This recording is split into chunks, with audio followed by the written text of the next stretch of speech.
All right, so this story that I'm about to tell you is basically an update to a story that I did back in February.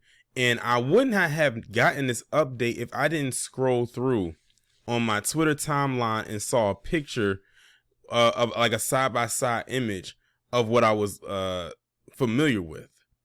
And this is basically an update to the murder of a black man by the name of DeAndre Matthews. Basically what happened was, back in February, DeAndre Matthews had went off to work and he never made it back home. Or he just went out and never made it back home. And when he was discovered, his body, well, he was shot. They found him shot in the head and they found him burned and his body was on some train tracks. Now, as I remember it being reported, he was in one location and then when they found his body, he was in another location. So his body was definitely moved. And then the case just kind of went dark for a while because they didn't know who it was. Well, apparently now they have charged 2 people with his murder. And you're seeing one of them right here. Unfortunately, this is the clearest picture I could find of this person, whose name is Isaiah Baez. I believe that's how you pronounce their name. Now, the plot twist to this whole thing, in case y'all are unaware of this story, is that, well, for starters, DeAndre, of course, was a black man. But he was also in the academy. My theory was, at the time, was that maybe he was meeting up with somebody, most likely another man, for whatever reason. Maybe this person was probably on the DL. They was afraid their secret was going to get out. And then that's why they had to get rid of DeAndre, because this was a very personal murder. Shot to the head. Then you burn the body. That's a very personal kill. You wanted this person out of their misery by any means necessary and managed to do just that. So now that you've gotten a little bit up to speed about this, I'm going to read the article and it'll fill in all the holes. A teen has been arrested and charged in the gruesome murder of a college student from Brooklyn in February, police said. Isaiah Baez was charged with murder, weapon possession, and evidence tampering in the death of DeAndre Matthews, who was found on February 7th. Matthews' body was badly burned and had a gunshot wound to the head when it was found on train tracks near Nostrand Avenue in Midwood. The medical examiner revealed that the 19-year-old had also suffered smoke inhalation. Police have been trying to piece together Matthews' final 24 hours. His sister, Dejanay Gillespie, said he left his job at Buggy Service Center in Crown Heights around 5 p.m.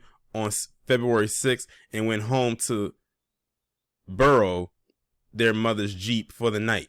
And one thing I just learned, and shout out to Sage for this, because he pointed this out to us on a panel about a week or so ago.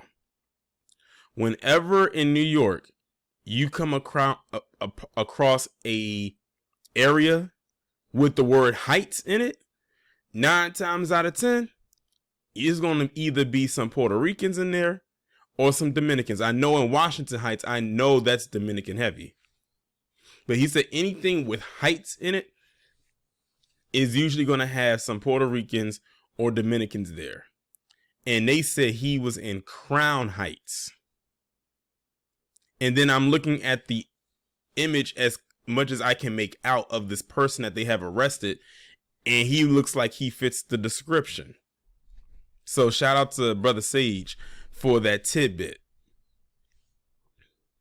She was one of the last people to speak to DeAndre on the phone before he disappeared. The family reported him missing the next day. His body was discovered hours later. I want to know why the killer did it. What was the reason? DeAndre wasn't a violent person. This wasn't for retaliation. He wasn't in the streets, Gillespie said. Gillespie added that because her brother was gay, she feels it could have been some sort of a hate crime. A motive for the killing is unclear, and Baez does not face any hate crime charges. Matthews' mother located the Jeep with GPS outside a warehouse on Troy Avenue. It was also burned. I'm a hurt mother. I have my daughter, but that was my son. That was my best friend. He made me a mother, Danielle Matthews said after her son was found dead. She couldn't believe anyone would want to hurt her son. The SUNY Broome Community College student was known for his love of people and his sense of humor. His family said he wanted to become a social worker.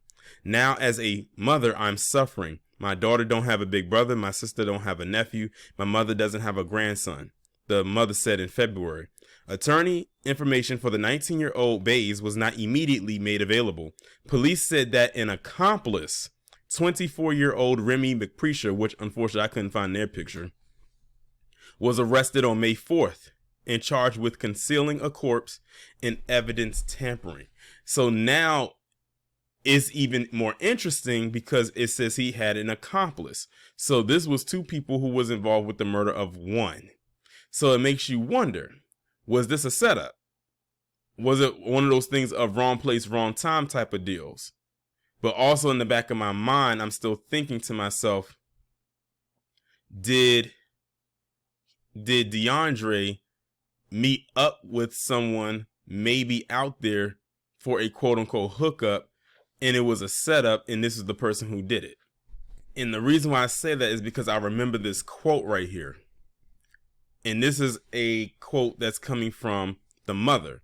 She said he was gay, and I feel as if this could have been a hate crime. Daniel told NBC New York she also believes the young because he had occasionally met new acquaintances via the internet. Insider reached out to the family for comment but was unable to make contact.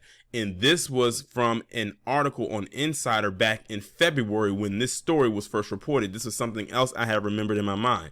So I'm trying to piece it all together. I wonder if he was meeting someone on this app, like maybe some kind of a dating app, and went out there to meet this person, maybe after work. And this person was not who they claimed to be. And then they ended up murdering him, especially since they said there was an accomplice there. It wasn't like it was just one person that did this. It was somebody else involved. So when you put all that together, to me, it screams like it was most likely a setup to kill someone that day. And unfortunately, DeAndre Matthews was the person that they got, because it could have honestly probably been anybody. But DeAndre was the one, in so many words, that took the bait, and they became the prey. Well, he became the prey, unfortunately. But I'm glad that there has been an update to this story. I'm glad they have the person that a suspect that did it, as well as the accomplice. And I guess we'll see what happens with the story going forward.